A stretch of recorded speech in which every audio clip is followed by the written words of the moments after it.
कुल मिला के 58 मिनट में ये पावर बैंक डिस्चार्ज हुआ था और हमें कुल मिला के 11.66 वाट आवर की एनर्जी वापस मिली है from this power bank. Hello hi, कैसे हो आप सभी लोग। दोस्तों, आईफोन और ईयरपॉड्स यूजर्स के लिए आज एक बहुत ही कमाल का प्रोडक्ट लेके आऊं। ये है स्टफकूल का स्नैप। ये एक 5000 mAh का पावर बैंक है जिससे आप अपने आईफोन को, ईयरपॉड्स को कहीं पर भी सेफली, एफिशिएंटली और फास्टली चार्ज कर सकते हो। तो चलिए दोस्तों, आज करते हैं स्टफकूल के इस पावर बैंक को अनबॉक्स, देखते हैं इसके फीचर्स को, डिजाइन को, परफॉर्मेंस को और फाइनली ये भी देखते हैं कि क्या ये एक वैल्यू फॉर मनी प्रोडक्ट है, क्या ये लेने लायक है।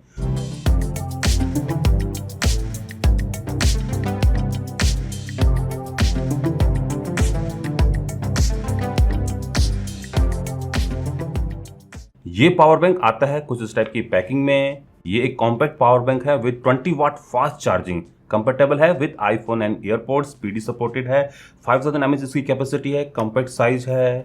बॉक्स पर एमआरपी लिखी हुई है 2999 रुपीज, जबकि ये आपको ऑनलाइन इससे कहीं सस्ता मिल जाएगा। पीछे की साइड को इसकी स्पेक्स लिखी हुई है। ये प्रोडक्ट 6 मंथ की वारंटी के साथ आता है। यहाँ पर इनपुट आउटपुट्स के बारे में बताया गया है।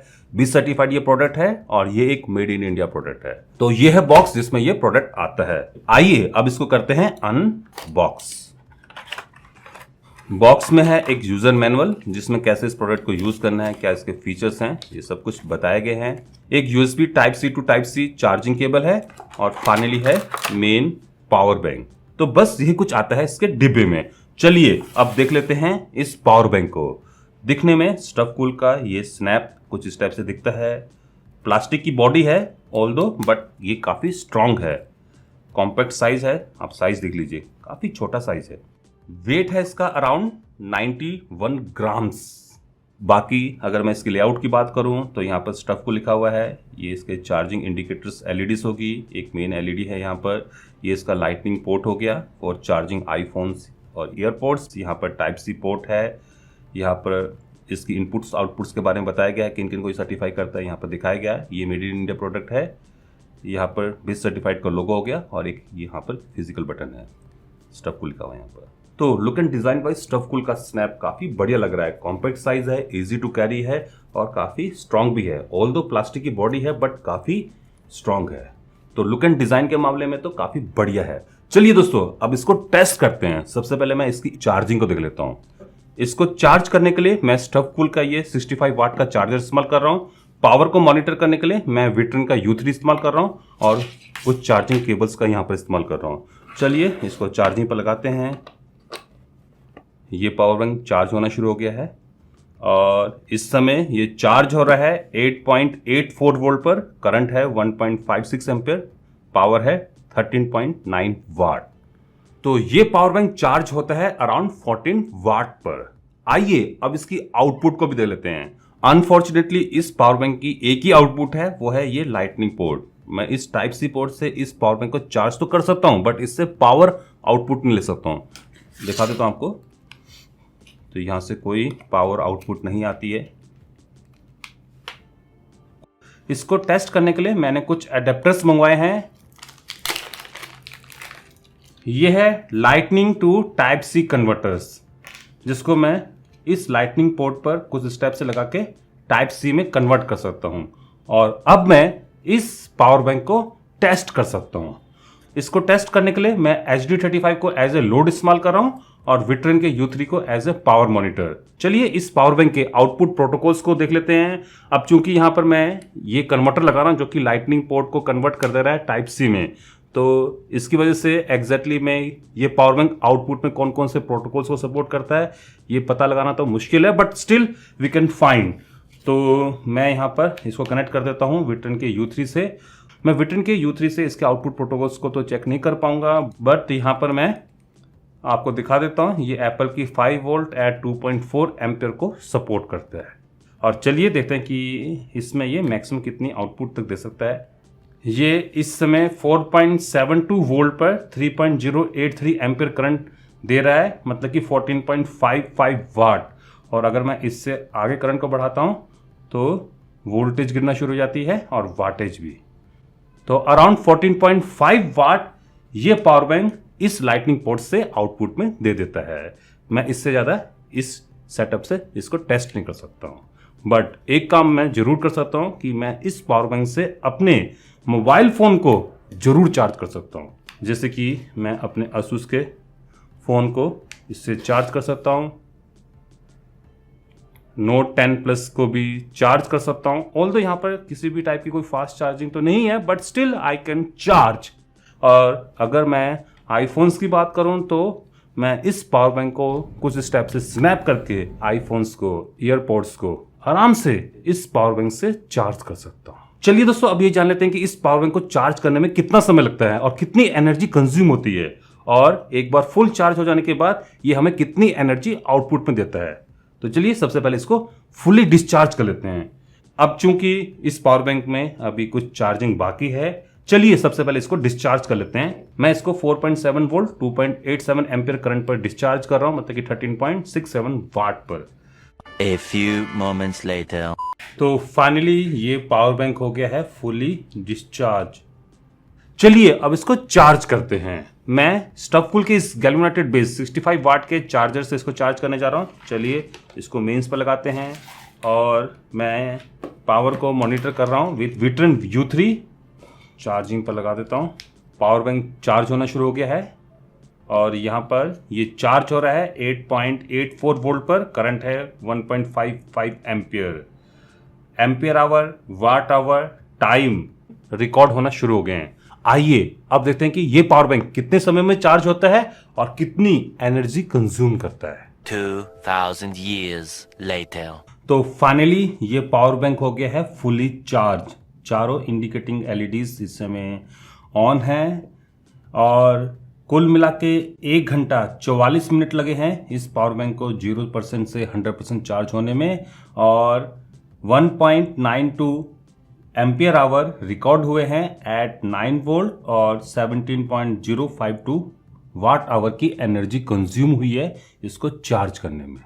चलिए दोस्तों, अब देख लेते हैं कि इससे हमें कितनी एनर्जी वापस मिलती है। इसको डिस्चार्ज करने के लिए मैं HD35 को एज ए लोड इस्तेमाल कर रहा हूँ, विट्रन के U3 को एज ए पावर मॉनिटर, और इस एडेप्टर को for converting this lightning port to the type C port. चलिए कनेक्ट करते हैं। इस समय 4.85 वोल्ट पर 2.5 एम्पियर इस पावर बैंक से जा रहे हैं। एम्पियर आवर, वाट आवर और टाइम रिकॉर्ड होना शुरू हो गया है। आइए दोस्तों, अब देखते हैं कि इस कंडीशन में इसको डिस्चार्ज होने में कितना समय लगता है और कितनी एनर्जी हमें वापस मिलती है। One eternity later. तो फाइनली ये पावर बैंक हो गया है फुली डिस्चार्ज और सारा डिस्चार्जिंग डाटा इसमें रिकॉर्डेड है। चलिए अब इसको ऑन करके देखते हैं कि इससे हमें कितनी एनर्जी वापस मिली है। कुल मिला के 58 मिनट में ये पावर बैंक डिस्चार्ज हुआ था और हमें कुल मिला के 11.66 वाट आवर की एनर्जी वापस मिली है फ्रॉम दिस पावर बैंक। जबकि इसको चार्ज करने में कितने लगे थे, चलिए मैं आपको वो वाला डाटा भी दिखा देता हूँ। 17 वाट आवर की एनर्जी। तो कुल मिला के ये पावर बैंक है 68.6% एफिशिएंट। दोस्तों एक बार इसको मैं 5 वोल्ट पर भी चार्ज कर लेता हूँ और उसके बाद मैं आपको बताता हूँ कि ये पावर बैंक आपके मोबाइल फोन को कितनी बार चार्ज कर सकता है। अभी के समय ये पावर बैंक चार्ज हो रहा है 4.7 वोल्ट पर। करंट है 1 एम्पियर। चलिए देखते हैं कि 5 वोल्ट पर इसको चार्ज करने में कितना समय लगता है और कितनी एनर्जी कंज्यूम होती है। तो ये पावर बैंक अब हो गया है फुली चार्ज और इस बार इसको चार्ज करने में लगे हैं 3 घंटे 16 मिनट और कुल मिला के 16.665 वाट आवर की एनर्जी कंज्यूम हुई है। तो as compare to 9 volt charging, अगर मैं इस पावर बैंक को 5 वोल्ट पर चार्ज करूं तो थोड़ा सा कम एनर्जी लगती है। चलिए दोस्तों एक बार इसको फिर से डिस्चार्ज करते हैं। इस बार मैं इसको डिस्चार्ज कर रहा हूं 4.7 वोल्ट पर। करंट है 3 एम्पियर। चलिए देखते हैं कि इस बार ये पावर बैंक हमें कितनी एनर्जी आउटपुट में देता है। A few moments later. तो फाइनली ये पावर बैंक हो गया है फिर से फुली डिस्चार्ज। तो इस बार इसको डिस्चार्ज करने में लगे हैं 45 मिनट और कुल मिला के हमें 10.577 वाट आवर की एनर्जी वापस मिली है। जब हम लोगों ने इस पावर बैंक को डिस्चार्ज किया था एट 2.5 एम्पियर पर, हमें इससे 11.67 वाट आवर की एनर्जी वापस मिली थी और जब हम लोगों ने इसको डिस्चार्ज किया, अभी जब किया था एट 3 एम्पियर पर, तो हमें 10.5 वाट आवर की एनर्जी इससे मिली है। आइए दोस्तों अब ये जान लेते हैं कि इस पावर बैंक से मैं अपने मोबाइल फोन को कितनी बार चार्ज कर पाऊंगा। अगर मैं इस पावर बैंक से आईफोन 13 को चार्ज करता हूं जिसके अंदर है 3227 mAh की बैटरी, मतलब कि 12.49 वाट आवर की एनर्जी, अगर मैं चार्जिंग एफिशिएंसी को 90% लेके चलता हूं तो ये पावर बैंक उसको चार्ज कर पाएगा 0.8 टाइम, और अगर मैं 80% लेके चलूं तो 0.75 टाइम्स ये पावर बैंक आईफोन 13 को चार्ज कर पाएगा। अगर आप इस पावर बैंक से आईफोन 13 प्रो मैक्स को चार्ज करते हो जिसके अंदर है 4352 mAh की बैटरी, मतलब कि 16.84 वाट आवर की एनर्जी, और अगर मैं आईफोन 13 प्रो मैक्स को 90% चार्जिंग एफिशिएंसी से कंसीडर करूं तो ये पावर बैंक उसको चार्ज कर पाएगा 0.62 टाइम्स, और अगर चार्जिंग एफिशिएंसी 80% है तो ये पावर बैंक उसको चार्ज कर पाएगा 0.56 टाइम्स। अब चूंकि आईफोन 14 और 14 प्रो मैक्स के अंदर भी सेम 13 प्रो मैक्स जैसी ही बैटरी है, तो आईफोन 14 को ये power bank at 90% charging efficiency ये चार्ज कर पाएगा 0.83 टाइम्स, और एट 80% चार्जिंग एफिशिएंसी 0.74 टाइम्स, और आईफोन 14 प्रो मैक्स को एट 90% चार्जिंग एफिशिएंसी 0.63 टाइम्स, और एट 80% चार्जिंग एफिशिएंसी 0.56 टाइम्स।